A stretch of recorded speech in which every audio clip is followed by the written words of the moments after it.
ನಾಳೆ police constable ಹುದ್ದೆಗಳಿಗೆ ಪರೀಕ್ಷೆಯಾಗುತ್ತೆ. Constable ಪರೀಕ್ಷೆಯ ವೇಳೆ ಹಿಜಾಬ್ಗೆ ಅನುಮತಿ ಇಲ್ಲ. ಇದರ ಸಂಬಂಧ ಬೆಂಗಳೂರಿನಲ್ಲಿ ಗೃಹ ಸಚಿವ ಪ್ರಿಯಾಂಕ್ ಖರ್ಗೆ ಹೇಳಿಕೆಯನ್ನ ನೀಡಿದ್ದಾರೆ. ನಾಳೆ ಪೊಲೀಸ್ ಕಾನ್ಸ್ಟೇಬಲ್ ಹುದ್ದೆಗಳಿಗೆ ಪರೀಕ್ಷೆ ನಡೆಯುತ್ತೆ. ಕಾನ್ಸ್ಟೇಬಲ್ ಪರೀಕ್ಷೆಯ ವೇಳೆಯಲ್ಲಿ ಹಿಜಾಬ್ಗೆ ಅನುಮತಿಯನ್ನ ನೀಡಿಲ್ಲ. ಇದರ ವಿಚಾರವಾಗಿ ಬೆಂಗಳೂರಲ್ಲಿ ಗೃಹ ಸಚಿವ ಪ್ರಿಯಾಂಕ್ ಖರ್ಗೆ ಹೇಳಿಕೆಯನ್ನ ಕೊಟ್ಟಿದ್ದಾರೆ. ಜನಿವಾರ, ಮಾಂಗಲ್ಯ ಸರ, ಉಂಗುರಕ್ಕೆ ವಿನಾಯಿತಿ ಇದೆ. ಸಾಮಾಜಿಕ ಜಾಲತಾಣದ ಬಗ್ಗೆ ನಿಗಾ ವಹಿಸಿ ಅಂತ ಸೂಚನೆಯನ್ನ ನೀಡಲಾಗಿದೆ. ನಾಳೆ 3991 ಸಿವಿಲ್ ಪೊಲೀಸ್ ಕಾನ್ಸ್ಟೇಬಲ್ ಹುದ್ದೆಗಳ ಲಿಖಿತ ಪರೀಕ್ಷೆಯಲ್ಲಿ ಅಕ್ರಮವನ್ನು ತಡೆಯುವ ಉದ್ದೇಶದಿಂದ ತಲೆಗೆ ಅಥವಾ ಕಿವಿಯನ್ನು ಮುಚ್ಚೋದು, ಮುಖ ಮುಚ್ಕೊಂಡು ಬರೋದು, ಅಂದರೆ ಈ ರೀತಿಯಾದಂಥ ಬಟ್ಟೆಗಳು ಅಥವಾ ಹಿಜಾಬ್ ಧರಿಸಿ ಪರೀಕ್ಷಾ ಕೊಠಡಿಯೊಳಗೆ ಪ್ರವೇಶ ಮಾಡೋದಕ್ಕೆ ಅನುಮತಿ ನೀಡಲಾಗೋದಿಲ್ಲ ಅನ್ನುವಂಥ ವಿಚಾರಕ್ಕೆ ಸಂಬಂಧಪಟ್ಟ ಹಾಗೆ ಪ್ರಿಯಾಂಕ್ ಖರ್ಗೆ ಹೇಳಿಕೆಯನ್ನು ಕೊಟ್ಟಿದ್ದಾರೆ. ಪೆನ್ಸಿಲ್ ಬಾಕ್ಸ್ ಯಾವ್ಯಾವ ಉಡುಪು ಹಾಕೋಬಹುದು, what is allowed, what is not allowed ಬಹಳ ಸ್ಪಷ್ಟವಾಗಿ ಅವ್ರ ಅಡ್ಮಿಟ್ ಕಾರ್ಡ್ ನಲ್ಲೇ ನಾವು ಹೇಳಿದ್ದೇವೆ. ಸೊ ನಿಮ್ಮ ಗಮನಕ್ಕೆ ತರಲಿಕ್ಕೆ ನಾನು ಬಯಸ್ತಾ ಇದ್ದೀನಿ.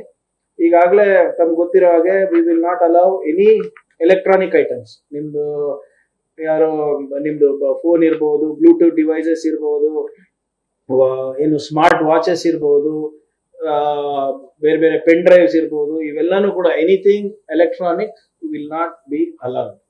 ಸೊ ಆದ್ರಿಂದ ತಮ್ಮ ಮುಖಾಂತರ ನಮ್ಮ ವಿದ್ಯಾರ್ಥಿಗಳಿಗೆ ಹೇಳ್ತಾ ಇದ್ದೀನಿ, ದಯವಿಟ್ಟು ಇದನ್ನ ತಗೊಂಡು ಹೋಗಿ ಅಲ್ಲಿ ಗಲಾಟೆ ಮಾಡಿಸ್ಕೊಳೋದಲ್ಲ.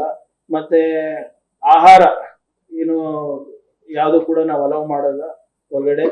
ಮತ್ತೆ ಪಠ್ಯ ಸಾಮಗ್ರಿಗಳು, ಅದು ನಿಮ್ಮ ಬುಕ್ ಇರ್ಬೋದು, ಎಕ್ಸ್ಟ್ರಾ ಶೀಟ್ ಇರ್ಬೋದು, ನಿಮ್ಮ ಪೆನ್ಸಿಲ್ ಬಾಕ್ಸ್ಗಳು ಇರ್ಬೋದು, ಕ್ಯಾಲ್ಕುಲೇಟರ್ ಇರ್ಬೋದು, ಇರೇಸರ್ ಇರ್ಬೋದು, ಕ್ಲಾರ್ಕ್ಸ್ ಟೇಬಲ್ ಇರ್ಬೋದು, ಇವೆಲ್ಲಾನು ಕೂಡ ವಿ ವಿಲ್ ನಾಟ್, ಯಾವುದೇ ಪುಸ್ತಕಗಳಿರ್ಬೋದು, ಜಾಮೆಟ್ರಿ ಬಾಕ್ಸ್ ಇರ್ಬೋದು, ವಿ ವಿಲ್ ನಾಟ್ ಬಿ ಅಲವಿಂಗ್. ಮತ್ತೆ ಯಾವ ತರ ಶೂ ಹಾಕೋಬೇಕು, ಯಾವ ತರ ಏನೋ ನೀವು ಮಾಸ್ಕ್ ಹಾಕಿರ್ಬೋದು, ಬೇರೆದೆಲ್ಲ ಹಾಕೊಂಡಿದ್ದು, ಕ್ಯಾಪ್ ಇರ್ಬೋದು, ನಿಮ್ ಪರ್ಸ್ ಇರ್ಬೋದು, ಕಾರ್ಗೋ ಪ್ಯಾಂಟ್. ಇನ್ನು ಇದೇ ವಿಚಾರಕ್ಕೆ ಸಂಬಂಧಪಟ್ಟ ಹಾಗೆ ಹೆಚ್ಚಿನ ಡೀಟೇಲ್ಸ್ ಅನ್ನ ಲೈವ್ನ ಮೂಲಕ ಕೊಡ್ತಾರೆ ನಮ್ಮ ಪ್ರತಿನಿಧಿ ಆನಂದ. ನನ್ನ ಕಾಂಪಿಟೇಟಿವ್ ಎಕ್ಸಾಮ್ ಅಂತ ಹೇಳಿದಾಗ ಕೆಲವೊಂದಷ್ಟು ಡ್ರೆಸ್ ಕೋಡ್ ಅಥವಾ ಈ ವಸ್ತ್ರ ಸಂಹಿತೆಯನ್ನು ಜಾರಿಗೆ ತರೋದನ್ನ ನಾವು ಗಮನಿಸ್ತಾ ಇದ್ದೀವಿ. ಇದಕ್ಕೆ ಸಂಬಂಧಪಟ್ಟ ಹಾಗೆ ಏನೇನು ಕಂಡೀಷನ್ಸ್ ಅನ್ನ ತಂದಿದ್ದಾರೆ, ಇದು ಎಷ್ಟು ಎಫೆಕ್ಟ್ ಆಗುತ್ತೆ, ವಿದ್ಯಾರ್ಥಿಗಳಿಗೂ ಕೂಡ ಗೈಡ್ಲೈನ್ಸ್ ಕೊಡೋ ಕೆಲಸ ಆಗಿದೆಯಾ, ಏನಿದೆ ಡೀಟೇಲ್ಸ್ ಆನಂದ್?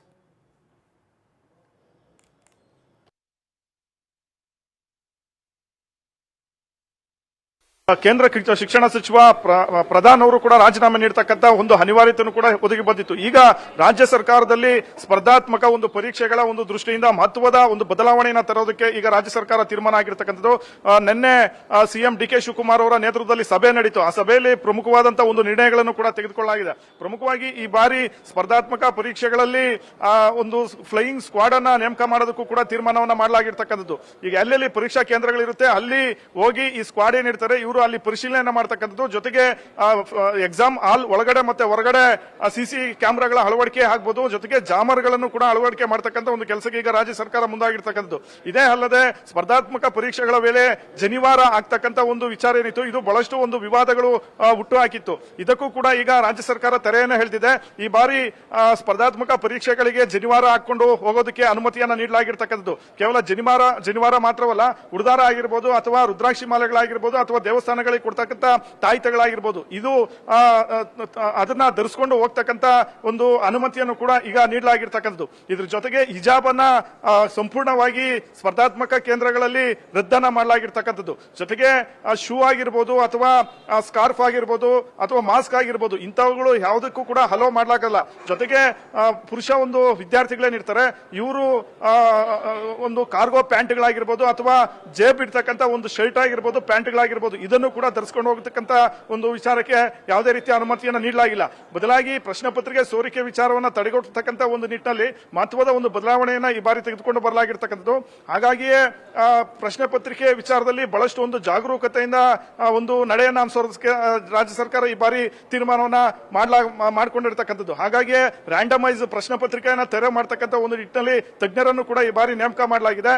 ಒಂದು ಸೆಂಟರ್ ನಲ್ಲಿ ಕೇವಲ ಒಬ್ಬರಿಗೆ ಒಂದು ಮಾದರಿಯ ಒಂದು ಪ್ರಶ್ನೆ ಪತ್ರಿಕೆ ಮಾತ್ರ ಇರುತ್ತೆ. ಹಾಗಾಗಿ ಪ್ರಮುಖವಾಗಿ ರ್ಯಾಂಡಮೈಸ್ ಪ್ರಶ್ನೆ ಪತ್ರಿಕೆ ಅಂತ ಸಂದರ್ಭದಲ್ಲಿ ಒಂದು ಕೇಂದ್ರದಲ್ಲಿ 10 ಮಾದರಿಯ ಒಂದು ಪ್ರಶ್ನೆ ಪತ್ರಿಕೆಗಳನ್ನ ನೀಡಲಾಗಿರುತ್ತೆ. ಹಾಗಾಗಿ ಇಲ್ಲಿ ಕಾಪಿ ಹೊಡೆಯೋದಕ್ಕೂ ಕೂಡ ಸಾಧ್ಯವಾಗೋದಿಲ್ಲ. ಆ ರೀತಿಯ ಒಂದು ಕಟ್ಟುನಿಟ್ಟಿನ ಕ್ರಮವನ್ನು ತೆಗೆದುಕೊಂಡು ಬರೋದಕ್ಕೆ ಈ ಬಾರಿ ರಾಜ್ಯ ಸರ್ಕಾರ ಮುಂದಾಗಿರ್ತಕ್ಕಂಥದ್ದು.